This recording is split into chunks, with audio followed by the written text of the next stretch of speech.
So this problem here is about being able to not write an expression, but actually do the reverse of that, is read and analyze one. The number of phones, let's start right in the middle here. The number of phones that she has left to fix at the end of each day can be estimated with the equation, bam.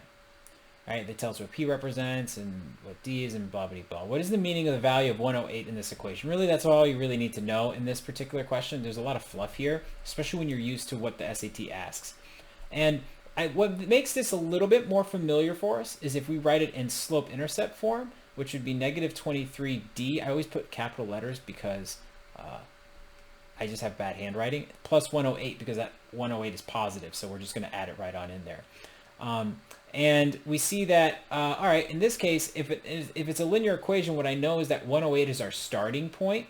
Remember, that's our y-intercept on a graph, is where it crosses here, so it would be, this. You can see this question all the time on the SAT. It's going to be like, what was the starting price of the plumber's, pay scale? How many, phones are we starting off with in this case? And that's why when we look at 4, it's B, that they started each week with 108 phones. A, she will complete the repairs within 108 days. That wouldn't make sense because D is representing the number of days.